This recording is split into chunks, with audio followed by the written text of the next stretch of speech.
Does everybody have a handout? If you don't have a handout, raise your hand and we'll get you one. We got several over here that didn't have handouts. Who else? Keep your hands raised because they're looking for you. Great. Well, as Kathy said, I really appreciate Kathy. Kathy and I, believe it or not, collaborate to figure out how we can get y'all better jobs faster. And we do our job club on Monday morning. She does hers on Friday. And we think those are just great times that you probably not the best time to be connecting with corporations and networking. We're also complementary in some of the strengths of what we do. You know, Kathy has a lot of clublets. We both have great speakers, great programs. And so it'd be a great opportunity to come to both when you have the opportunity to. As she said, I've been doing this job search thing, job club stuff on and off for over 20 years. And there's one question that seems to paralyze a job seeker more than any other question as I've gone through my 20 years of listening to and interacting with job seekers. And it's not a new question. It's a question you get every time you go out to eat. It's a question you get every time you go shopping. It's a question that's been around for over 2,000 years. Even back in Jesus' day, he had some disciples following him, and finally he turned around and said the question that is a very profound question, and that is, what are you seeking? What are you seeking? What are you looking for? And in the job search, that's kind of what job you're going after. But in life, it's, what are you seeking in life? What's your purpose? What's your calling? And so there's different levels of this very profound question. And until we really get an understanding, a clarity around that, it can be a place that you think you have it answered, but then somebody says something, you look at a job lead, you look at an opportunity, and you're kind of wondering, is that really what I'm seeking? And it causes you to question yourself. And so today, as we look at kind of how to find your future focus, it's just paramount that you really lock in on this question more than any other question on your job search. Because when you lock on and you have a focus, you're able to have a proactive job search. Okay, you're really able to identify targets and go after those targets, companies and hiring managers, and really have a clear, concise focus and not be scattered and not be reactive. Okay? And so today we're going to walk through kind of the choices, and finding your future focus is made up a whole lot of different choices. And we're going to walk through all these today, and in your handout you're going to make some check marks as we go along. But basically it starts with where you're going, how are you designed, are you going to work for yourself or another company? What's your community? What's the culture? What's the compensation you're going to be looking at? Are you going to have kind of a plan A or plan B type of job? And I'll explain that in just a minute. And are you going to do it alone? So let's go ahead and just walk through this process.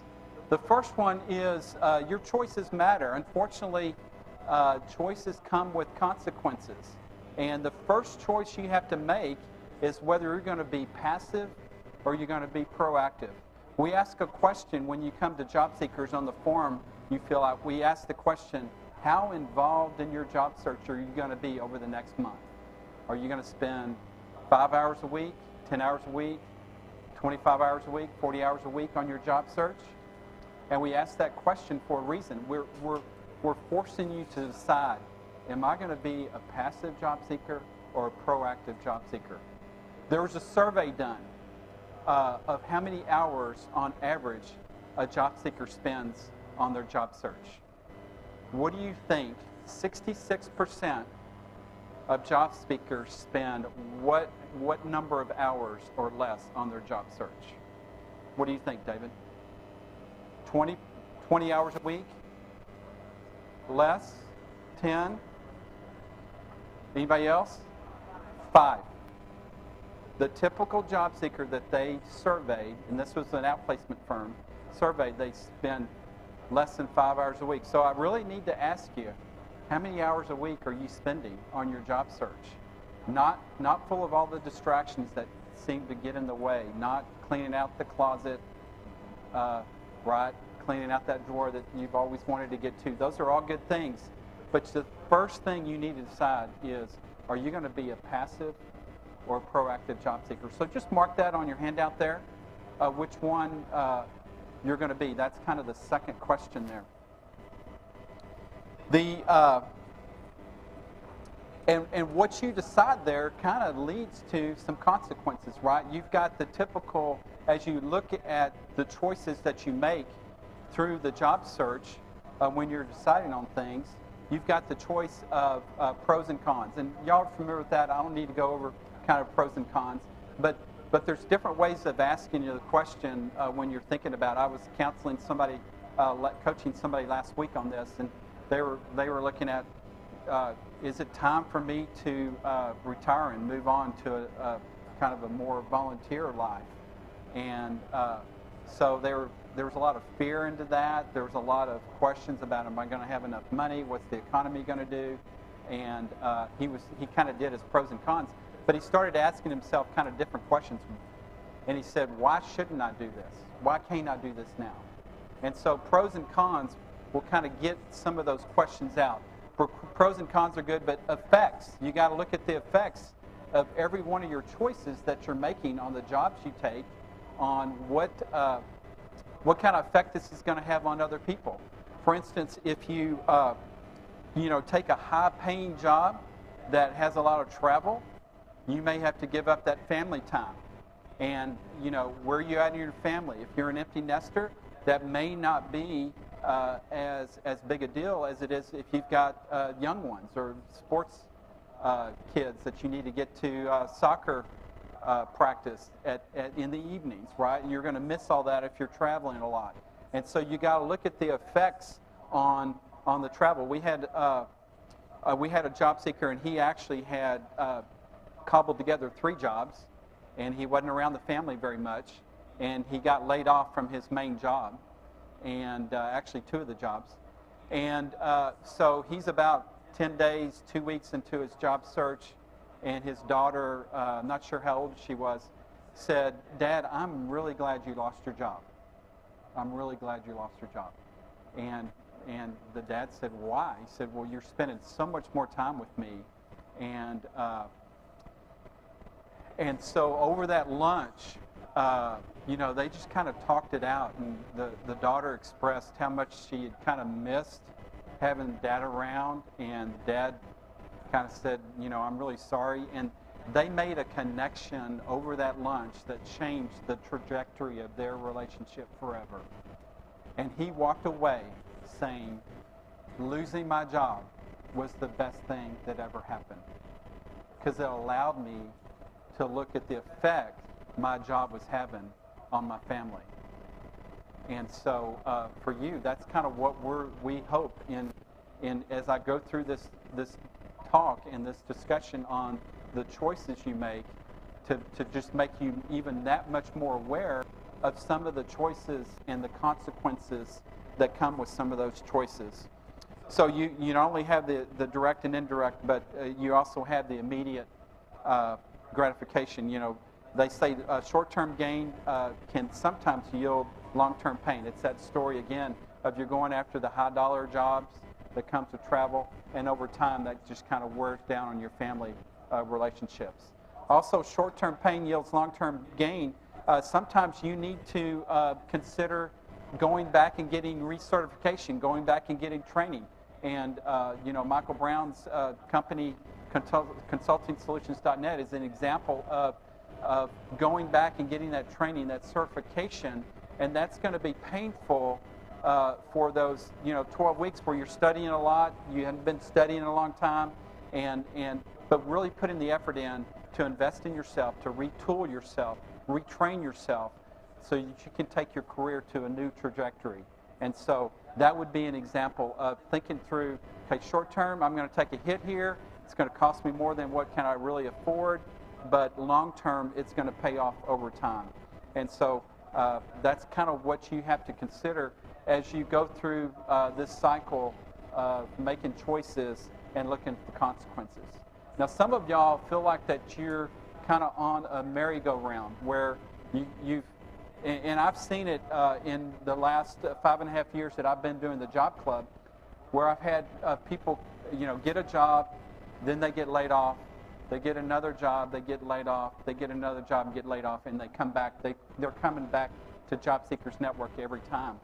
And so, actually, about a month ago, I was talking to a guy that was him. He came to me just very frustrated and said,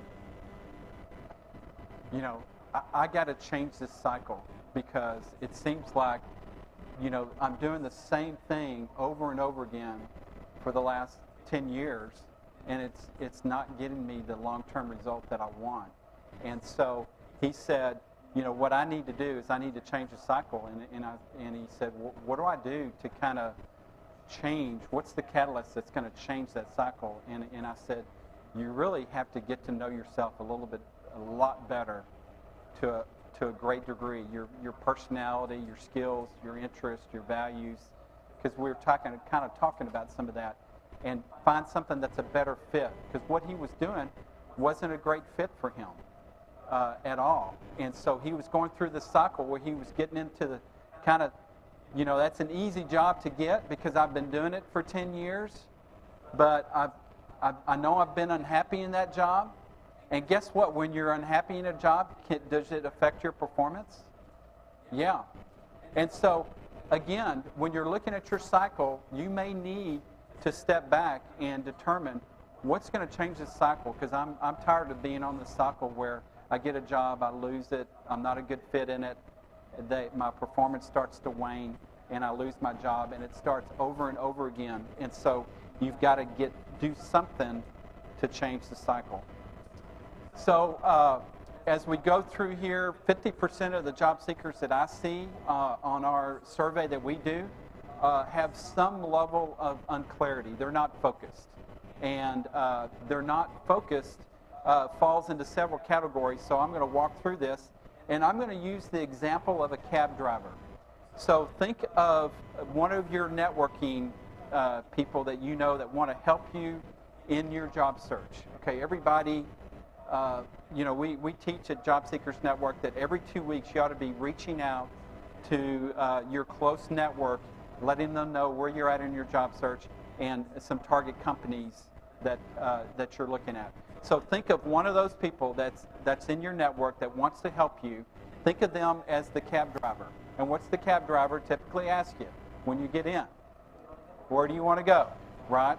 And so if you get in there and you have a very unclear answer to that question, like, well, I'll just go anywhere. I don't know where I want to go. Just take me where you're going next. What's that networking person going to do? If your answer kind of sounds like that, kind of when you're wishy-washy. When you're wishy-washy, right?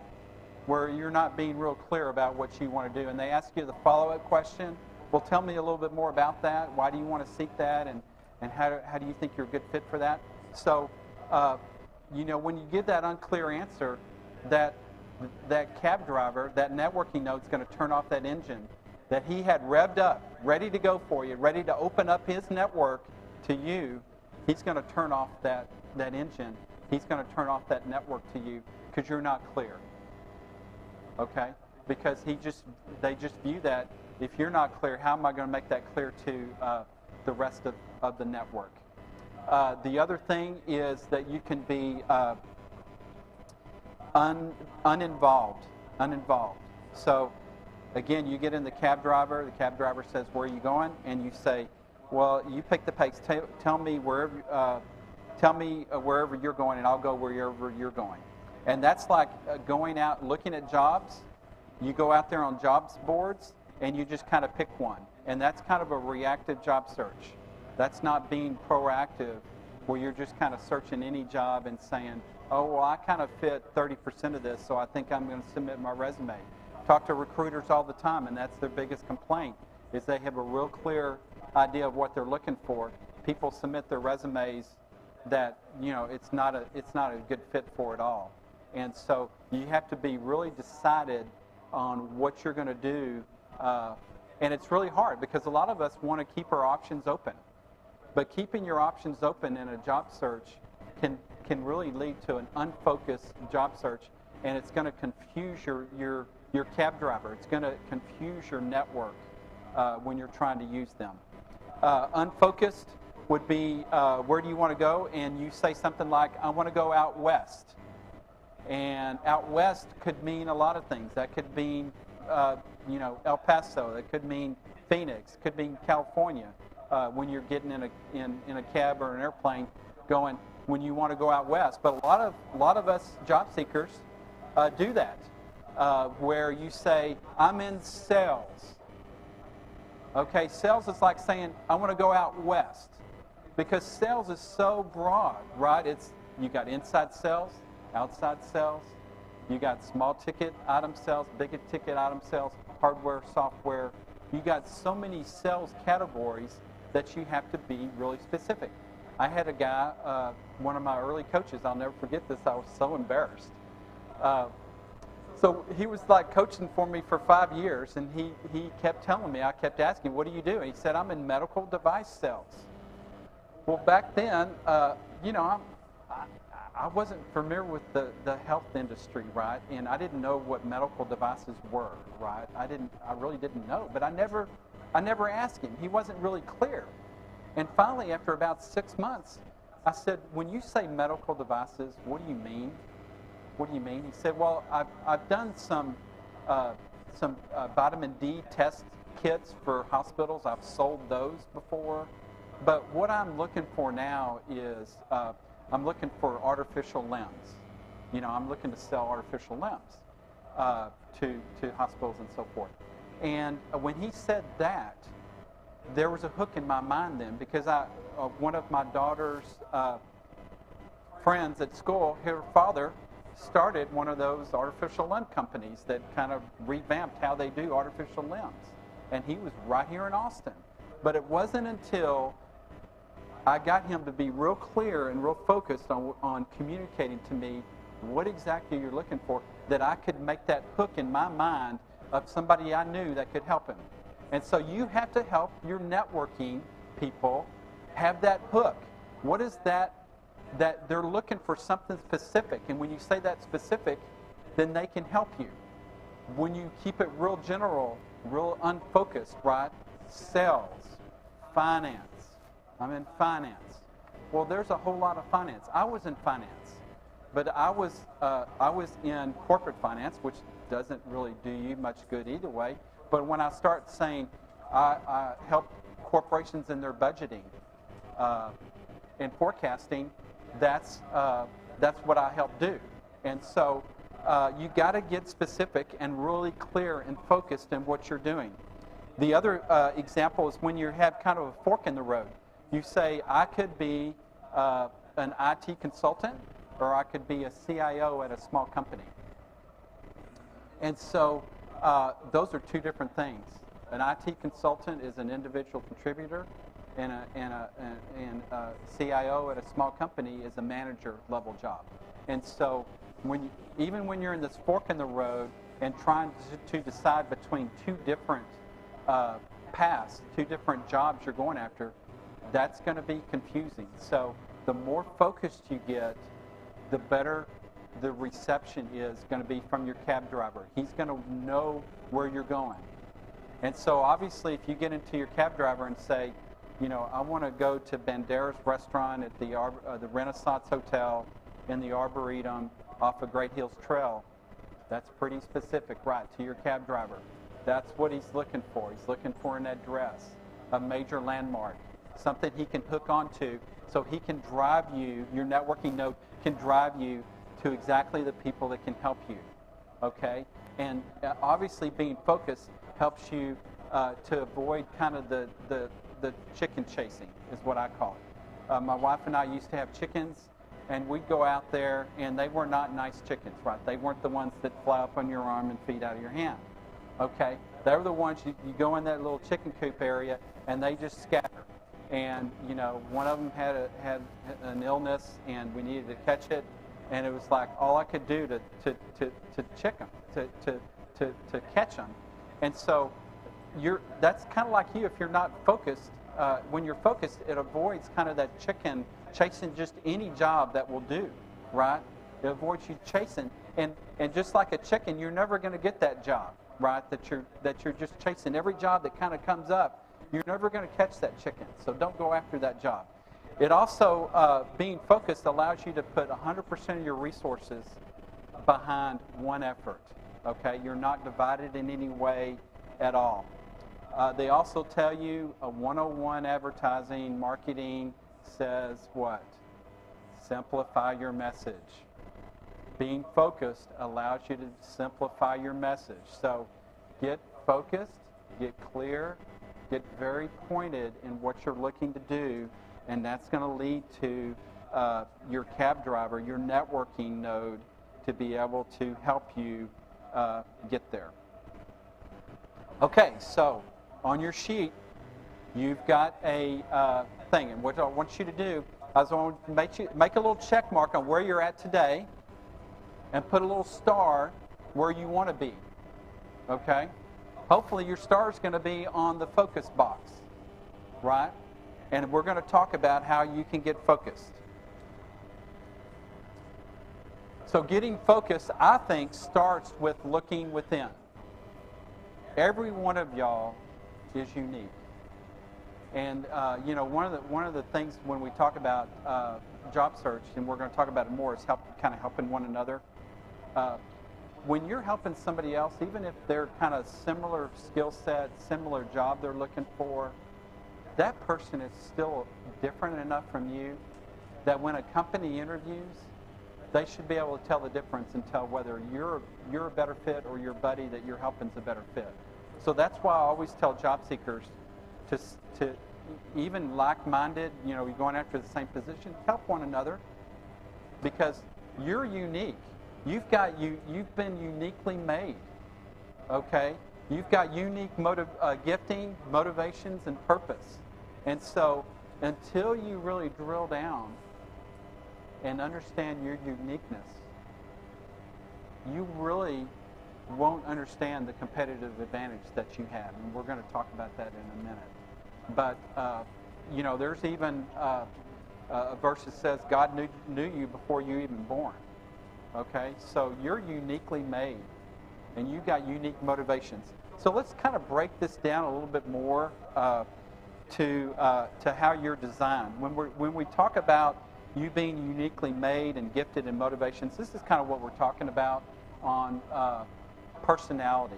Personality, you take the typical personality test, and it's going to answer kind of 4 questions for you. It's going to answer how are you energized, how you take in information from your environment, how you make decisions, and how you organize your life. If you're not really clear on those things, you're going to get into a situation in an interview that you're going to stumble. But it's until you kind of lock all these things down that you're going to be more clear. We had an example, just to kind of jump to that. We had a guy that had gone through our career direction program. It's called Design and Focus. And he had gone through that program. And, there's a lot of homework in the program that kind of covers all these things: personality, interest, skills, values, passion, and so forth. And he had gone through, invested. He took the time, and he invested in himself during the period of unemployment and really got to know himself to a much greater degree. He had, for one position, he had 16 job interviews. Kathy, what's the record number of job interviews that you've heard that somebody's had to go through? 6 to 8. I have one that's 16. We actually went through 16 interviews. He said, I would not have survived that interview process and gotten that job unless I knew myself well enough. So if you're sitting there saying, I'm really clear on what position I'm going after, but if you're not really clear on these, you're not going to be able to survive the rigorous interview process that a lot of companies have incorporated now. And so I challenge you, if not now, if you don't invest in yourself now, when are you going to do that? When are you going to invest in yourself to understand how you're uniquely made? What motivates you? What's your purpose? Okay? What are your values? And we're going to talk about values here in a minute a little bit more. So it's important that you use this because it can be a time when you look back on your period of unemployment and say, that was the best thing that ever happened to me. That was the best thing that ever happened to me. And, you know, I tell that to job seekers and they just look at me and just, how am I ever going to look back at this time and say this is the best? It's only if you take time to invest in yourself, get clear, understand, you know, what's your purpose, what's your values, what's your personality, what's your interest. You get real clear on those going forward. So, because really your design is your competitive advantage. Michael Porter in his book Competitive Advantages talks about the difference between a low cost, low quality products and high quality, high cost products, and how sometimes the buyer can't really distinguish between the two. And so I would say the same thing holds true for hiring authorities. Is they get so many resumes. The interview process sometimes is not well structured that they're not able to distinguish your advantage over another job seeker's advantage. And it's up to you to make that competitive advantage. And that starts with your design. That starts with your personality and gifting, skills and abilities, and getting that uniqueness over you. You know, a lot of you just want to be kind of what I would call a generic job seeker, where you're just kind of fitting into the crowd, and you're afraid to kind of bring out your uniqueness in the interview process. And so I just challenge you: look for that uniqueness, embrace that uniqueness, and because that's really your market differentiation. Anybody recognize those two coins? The quarter is right there to the right. What's the other one? Yeah, and y'all remember the little problem they had there? It wasn't different enough from the quarter, and there was stories of people going in and with a dollar bill asking for change and getting 3 Susan B. Anthony's and 1 quarter back. And they come out and look at it and say, oh, I need another change for $1, right? And so, you know, hiring authorities are not interested in how you are like everyone else. They are not interested in how you're like everyone else. They want to know what makes you different. They want to know what makes you unique.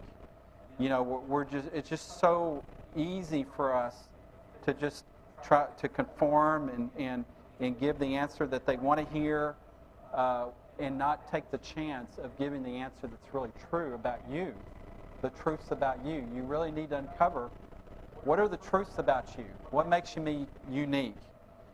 And, you know, let's say you do fool somebody and get that job. You're a generic job seeker. You just, you know, you give them all the answers they want to hear. You get in that job. 6 months later, what happens? You're out of that job because you're not a good fit. Okay, so you got the short-term gain, but you gave up the long-term gain of finding a job that's a great fit for you by making the choice to invest in yourself, making the choice to understand who you are at the deepest levels of your values and your gifting and so forth. There's a quote here, what is your passion? Not what is the one thing that you should do, but the one thing that you must do. Okay, so you really have to look at that. Your uniqueness is where it kind of all starts. Okay, so let's look at some choice models here about some of the choices that you're going to need to make as you go down this process. And this is an employer choice model. And so at the top it has an entrepreneur path that you work for yourself. And then at the bottom, you've got the employee path that where you work for others. And then there at the bottom is you're kind of continuing in the same field, same career path versus making a change. And so it's kind of hard to read, but that lower bottom thing says, okay, you get a new job, but you're continuing in that same industry, that same field, and working for others. Okay, and 60% of the people, according to a survey, pick that. They just kind of continue in that path. It's kind of funny that that's the stat, because another stat I read says that 80% of us hate our jobs. 80% of the people hate our jobs. So there's something about that comfort zone, though, right? That staying in the kind of doing the same thing what I've been doing, working for others. That's kind of the comfortable thing to do. Okay. If you move over to the right, that's the new career, and 20% of the people pick that.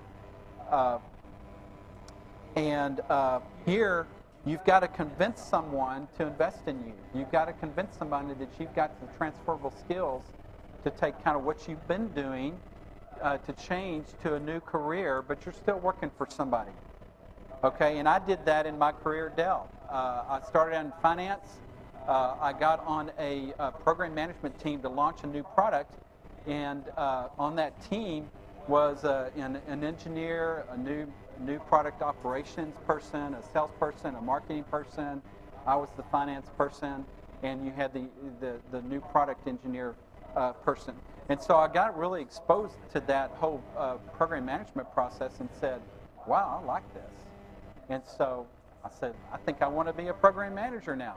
And so kind of talked to my boss about that. He mentored me through the process there at Dell. And when a job opening came up, I took the job and launched one of the first PowerEdge servers at Dell. And that was 13 generations ago. And I actually went into finance, went into program management, back to finance, and then back to program management before I left Dell. So that's kind of, working for so I swapped back and forth, from finance, and I was kind of making a new career. And a lot of the things I do even today, my program management really comes in handy for me. So as we move up to the top thing and move over to the right, the risks go up, but the rewards go higher, right? If you stay at the lower left, you're in a comfort zone, risks are low, and the reward may be low, right? But as you move up, the risks get higher, right? Which is why you're knowing your personality, knowing your risk tolerance, right? And you also the effect on others, and that's why when the franchise people, I think FranNet comes in here on occasion, the franchise people, they say bring you and your spouse, and you all do this questionnaire together, because you got to know the risk tolerance of the people around you as well that you're bringing along for the journey. You got to know. And so as we move up here to the entrepreneur level, there's new businesses that you could create. This isn't necessarily a new business, but you could just be a contractor. Okay, so you're saying, okay, I want to go from being an IT software engineer worker at a company. I want to be a contractor now, kind of contracting to several different companies. By the way, I'm hearing, Kathy, you can probably confirm, I'm hearing that the whole contractor, business over the next 5 to 10 years, you're going to be much more likely to have a contract job than to work for a company. And so the industry in itself is kind of moving you up there. And so you better get ahead of that curve. You better understand what are your skills. You better have that toolkit of all the things in your field that you need to work independently from a team and add value to another company, because contract jobs are going to be a way of life in the future for a lot of people. So as you move up to that quadrant, that's kind of the where you're taking a little bit more risk and you're moving out there. New venture, that's 5% of the people. That would be basically we've had several stories where people go through our career direction program, and they say, oh, I've just gone through this experience with my parents of putting them into assisted living. And the person that walked me through that, man, that just had such a huge impact on me. I'm thinking, I've always had a passion for the elderly and for, especially what I went through with my parents. I think I want to open up a franchise that helps people through that process of getting their parents into assisted living or in-home health care. And so they've made the leap of buying a franchise to start that new venture. And that's, that new venture is the highest risk, but sometimes the highest reward. Michael Brown and I were talking the other day, and Michael's a big entrepreneur, and we were just talking about the risk and reward. Sometimes that can come with some financial gain, on the reward side, and so we were kind of debating how do you make a small fortune running a business. And Michael and I agreed on this. To make a small fortune, if you don't hear anything else, it's probably important, because money is important to some of y'all. To make a small fortune in business is you start with a large fortune, and you start a business and you whittle it down to a small fortune. Okay? So that's not true, but there is a lot of risk, right, in starting that venture. And obviously, you can build companies. I started a nonprofit, and so I'm building. That's a new venture for me, and that was outside of my. It wasn't totally outside, and I'll go over my story in just a minute. But just think about it, and part of this is kind of just dreaming. Part of this is determining your purpose, kind of your calling. What's my purpose here on earth, right? Taking a higher level view, and that purpose or calling can be any one of these four quadrants. It's not necessarily in that upper right quadrant. It can be any of the four. God may be calling you to be the best accountant that brings integrity, honesty to the accounting profession, and that may be what your calling is. Okay, and so just kind of, sometimes you need to step back and look at the bigger picture and look at what kind of your dreams could be.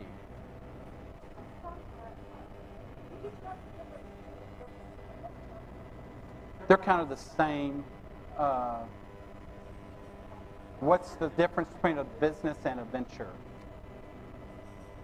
I'd say they're kind of it's your own business, right? Is kind of a new venture. Yeah, it's kind of the same.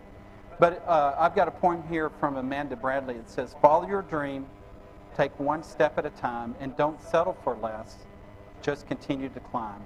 Follow your dream. If you stumble, don't stop and lose sight of your goal. Press on to the top, for only on top we can see the whole view. Can we see what we've done and what we can do? Can we then have the vision to seek something new? Press on and follow your dream.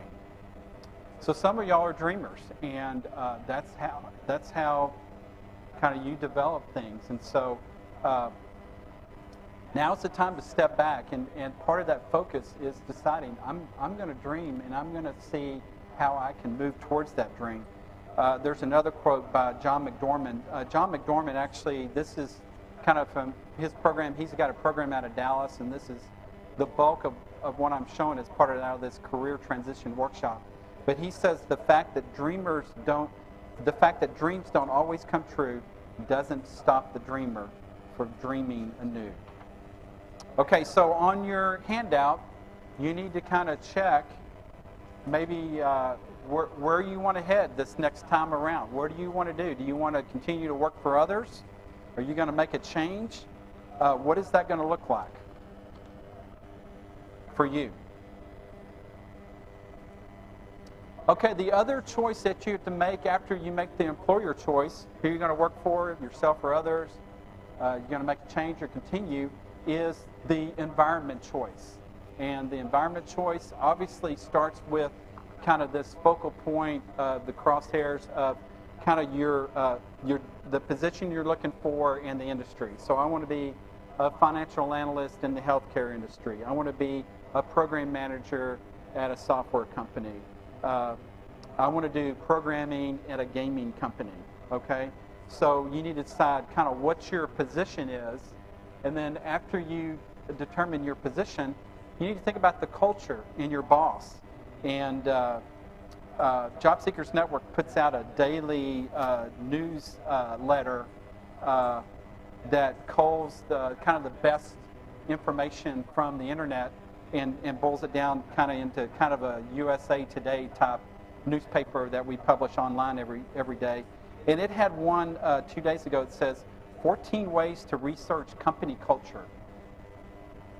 And obviously when I think of culture, I think of values. Okay, are they family oriented? Are they work-life balance oriented? Are they creative oriented? Are they casual? Are they formal? Are they fast? Are they slow? And so are they dynamic, entrepreneurial? So really the culture is all around that. So you can ask, if you've been through a values exercise. But some things that they suggested here is ask for a walkthrough of the office, listen for laughs, and look for smiles. That says a lot about the work environment. Obviously, you can look at Glassdoor, although that's kind of tainted with the people who are not happy. There's also pockets of culture. People ask me all the time, how did you survive 11 years at Dell in one of their fastest growing times when they were just really using their employees as much as they could? And I said, I was always in a kind of a pocket, and I chose kind of my work-life balance and kind of chose to take the consequences with that. It was kind of funny. One year my wife and I were talking, I said, man, I can't do this grind anymore. And she said, well, don't. And if you got to lose the job, lose the job. And so I didn't quit, but I cut back on my hours. I just didn't respond like they wanted. I got the highest performance review of my career that year. Okay? And so we just think that, these choices that we make, we think they have this consequence, but sometimes they have the totally different consequence. The other question, so I was in a kind of a pocket sometimes, and I made some choices. Find out what kind of sort of events that they hold for employees, like the Christmas party. Ask a random employee, what's your company's vision and mission? Okay, and do they reimburse for training? If that's important to you, do they reimburse for training? So culture, knowing that environment, knowing the boss. I tell job seekers all the time, your boss, to me, the boss is the number one determiner of what my satisfaction on that job is going to be. And if you don't have a strategy to ask interview questions that get a better understanding of what your boss is going to be like, particularly in stressful situations, then you're not doing your homework now as a job seeker to understand when you get in that interview process. It may not be best to ask your boss those questions. You need to ask to talk to maybe one of the employees, or you need to obviously network. We're constantly talking about networking into the company to understand what the bosses are like. So prepare your interview questions around that. Compensation, that just basically says whatever you're making, kind of think 80 to 120%. Also if you've had to take kind of a bridge job, a survival job, you may want to average the last 3 or 4 years in doing that. And so just think about compensation.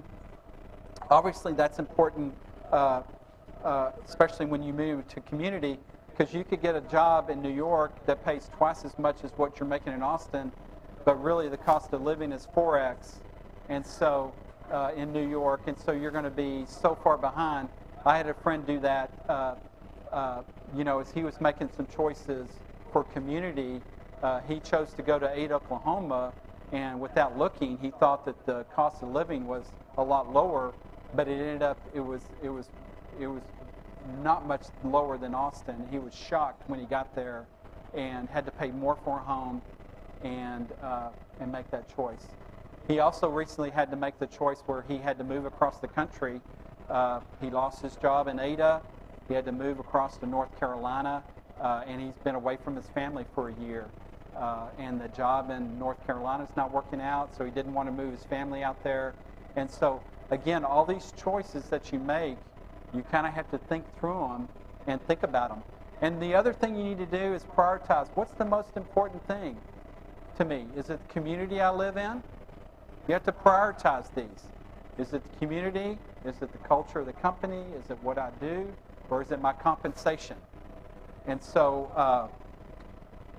on your handout here, just maybe put a 1, 2, 3, 4 in front of kind of what's the most important thing for me to do, for prioritize on that, and then try to start filling that in. Are you open?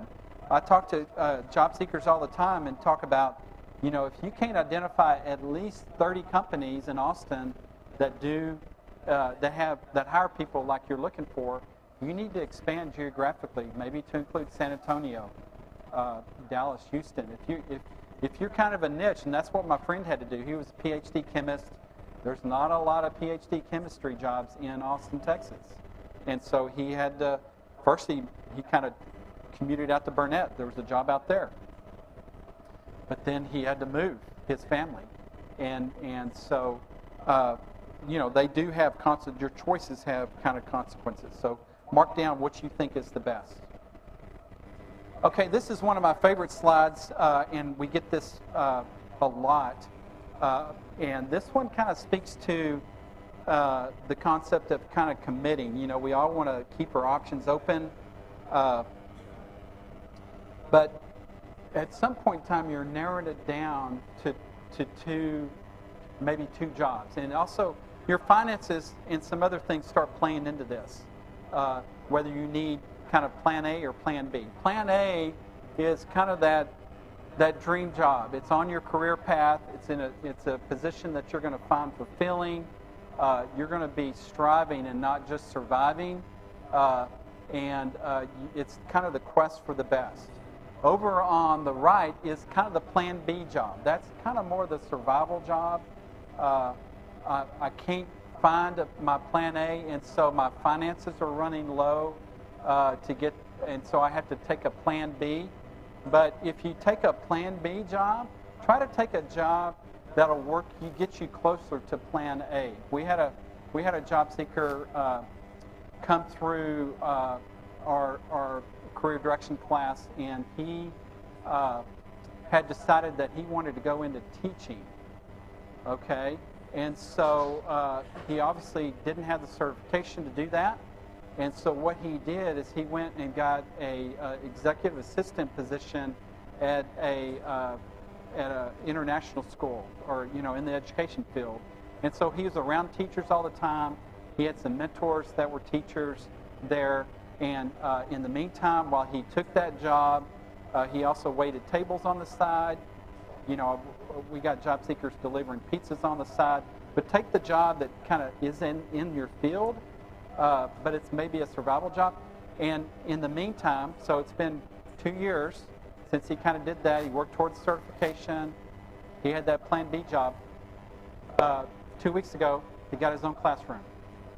Okay, so he's now in his plan A position. Okay, and so as you're working through this, as you're thinking through this, and if you can't quite get to your plan A, maybe you need some more retraining or some exposure to that industry.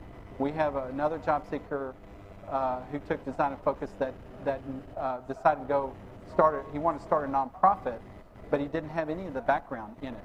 And so he went ahead and went back to work at Dell, but he's now in volunteer leadership in kind of a similar nonprofit. And so you just never know what's going to happen. We had another coach that was volunteering at one of these horse therapy places, and she did such a great job that they are inviting her to potentially take a leadership role in a year, you know. And so they kind of brought her on staff, kind of watching her, grooming her. But that's an example of a volunteer role that led to a Plan A job. And so think about this Plan A and Plan B and how you can make some great choices towards your quest for the best, for that ideal job, and not just a job that's not a good fit for you, that's just a survival job. So on your handout on Plan A and Plan B, you probably want to make note there of maybe what's a Plan A job for you, and what's a possible Plan B job for you. Knowing that you want your Plan B job to kind of be in that industry or field that your Plan A job is, so you're kind of grooming yourself for that ideal job. So this is my career, and I've got places for you. It's got 3 columns. These are some choices that I made in the first column. If you've watched Forrest Gump, I think it says something about it happens. Is that right? Okay, so y'all get it. It's so it happens, and then volunteer. So I made a choice, and thank you, Debbie, for waiting around 2 years for me to get my MBA. She was in Dallas. Dallas is the place she got a job. I had to continue for 2 years. We were committed to one another, but she had to wait 2 years while I got my MBA, and that was a choice, right? That was a short-term pain yields long-term gain choice for me. And my first job, I wanted a job that kind of would invest in me, so I took a job as a financial analyst. But they had a training program. They were going to rotate me through different departments, and so I made the choice to not go with the 7-Eleven job that I had lined up that was going to be in this big company that was doing well. I wanted to take a company that really was going to invest in me, and that's what I did. But it happened. They sold the company, and I was kind of left on my own. But in the process, I was volunteering in church. We were doing like small group stuff. Then I worked for a high-tech company. It was a telecommunications company, and the economic downturn happened, and I lost that job. But that was during the time in the early 90s that I became executive director of a job club in Dallas. And that's where I got my first taste of doing what I do today, my first exposure as a volunteer at a job club. When we moved to Dallas, I had to give that up. I skipped to Dallas, though. Private company, it got sold. I was still doing some volunteer work. Then I came to Austin.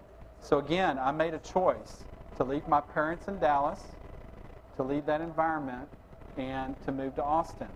And that was the choice I made. And it's worked out pretty good. When I first got here, it was several years after I got here that I started up another job club. The economy turned after the dot-com bubble burst. Many of y'all were impacted by that. Started up a job club. That's when I first met Kathy, and I did that for a couple of years as a volunteer. And then I told you about going through Dell Finance, Program Management Finance, and then the church thing had really had an impact on me, so I went back for training. Mine happened to be theological training. Yours could be whatever training, program management training, programming training, whatever training it is, but it was something I was interested in, and I wanted to invest in myself. And so again, nights and weekends, I was studying and taking tests and doing theological training. Became an elder, and then I left Dell, and the economy turned again, and the church said, "Hey, why don't you start this job club back up? You did so well 2 times before. Why don't you start it up again?" And so I started up again, and then it got to be such a big thing. Running these job clubs. I don't know how Kathy does it 1 day a week, but it got to be spending so much time that I decided to do a nonprofit to see how can we kind of do this on a bigger scale. I feel like that's something that I want to do full time, I want to commit to this. There's a lot of need in the community for this. It was in alignment with what I had been doing as a volunteer. And so it was just a natural fit for me. So that's kind of my story.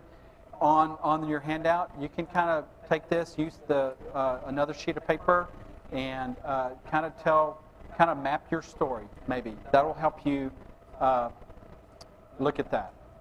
The other choice that you have to make, I heard Kathy say to her new people, this is a rough time. Job search is a rough time, and you should not do it alone. That's why you're here today. You're committed. You've made the choice. I'm not going to do this alone. Okay, and I applaud you for that. And so continue to come on Fridays. Plug into one of our clublets. Get involved with smaller groups even. Come in here and do that. But the key thing, the key attitude is to not come for yourself. The key attitude is there's somebody in here that needs your help. There's somebody in here that doesn't know how to ask for your help but needs it. And there's somebody here you can help. There's no greater feeling, and I live it every day, of helping somebody get a job and survive what can be, an emotional roller coaster. And so don't come to these meetings for you. Come for the other person that you can help. Seek them out. That's the attitude that you ought to be walking in with. So as you think about not doing it alone, I had in my last transition, actually, when we decided to kind of start the job club back up, I could have become a career coach, and we actually looked at coaching franchises as a career option. I could have gone and worked at a church, or I could have started a job club. And so I gathered a board of advisors. Two people knew me really well. One person knew me a little bit, but had the gift of discernment, really could just listen to somebody and kind of just tell right away what they should do. And I gathered them together, and I kind of laid out my three options, what I need to be doing. And as a result of that, this is the path that they recommended that I take. They could just tell, a lot of, what do they say about body language is like a very high percent of your communication, like over 50%. Your tone of voice. And so that's kind of what they communicated. What you say is a very small percentage of communication. So they said, Craig, when you started talking about a job club, man, you were like leaning into it, and your voice inflection changed. And so get that feedback from others. That feedback is very important. You got close friends.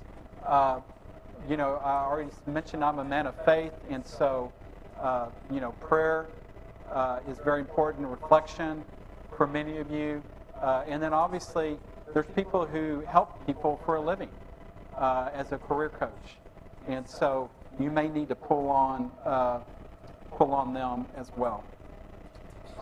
Unfortunately, we've talked about these choices, and there's a lot of pressure in there to make a good choice. And so there's a couple of words of advice for you. The choice models that I've shown you are, they're not formulas. They're not going to like spit out the perfect answer. In fact, someone sent me an email on there's no such thing as a perfect decision. Okay, we all have these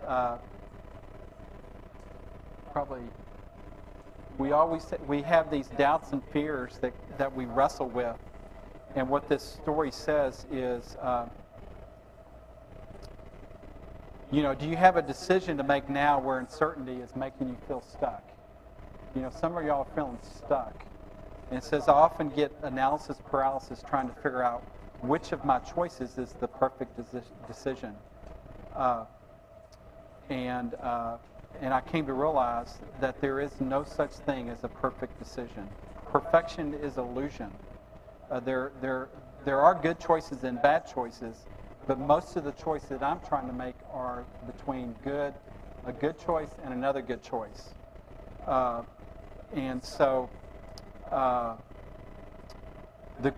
these good and good decisions happen every day, and the secret is there is no perfect answer. And so don't get paralyzed. There's no perfect job. There's no perfect school. There's no perfect way to raise kids. And so don't let kind of the choice of having to make a choice be paralyzing. Because we all know that, a lot of the choices that you're making or thinking about, especially the dreamers in the room, you've got this chasm where you're leaving your comfort zone and going into kind of a focused decision, right? But in that chasm, there's lots of doubts and fears. And Franklin Delano Roosevelt said, the only limit to our realization of tomorrow will be the doubts of today. The only limit to our realization of tomorrow will be our doubts for today. William Shakespeare said, our doubts are traitors and make us lose the good we oft might win by fearing to attempt. Okay? So,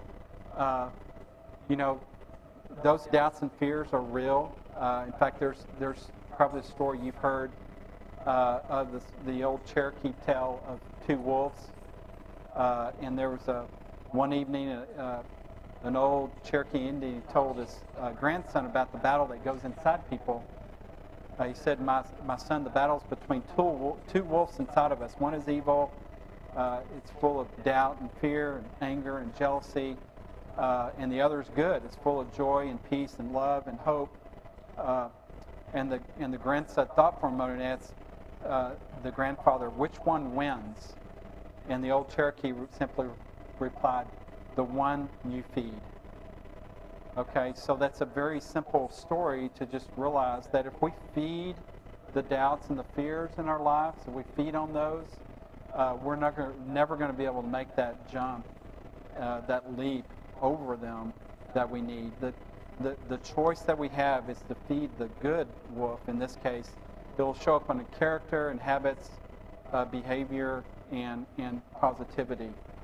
And again, I'm a man of faith, and I think the Creator has said that He's not given us a spirit of fear, but of power and love and of sound mind. And so just embrace those things and turn. There's ways to deal with the fear. So this is kind of one of the conclusion slides. I just challenge you today as you're making those choices, as you're considering. There's lots of choices that you make every day in your job search, and hopefully by now on your handout you've kind of filled it out, and you're gonna commit. The top one in my mind is number 2, the passive versus proactive, and part of that is to decide you're going to invest in yourself. Whether that's retraining, whether that's getting to know how you were designed, your personality, values, gifting, and so forth. And then, I said go off and make good choices, and I didn't say great choices, right? I just said good choices. So thanks for inviting me again. Kathy, I know, mentions job seekers all the time. Newcomers come at 8:40 on Mondays. You fill out a registration form and you meet briefly with the coach so we can kind of get to know you a little bit better. And then we have a we have a guest speaker. And then, if you want to contact me, there's my information to get on our mailing list. You can either contact me or come on Monday.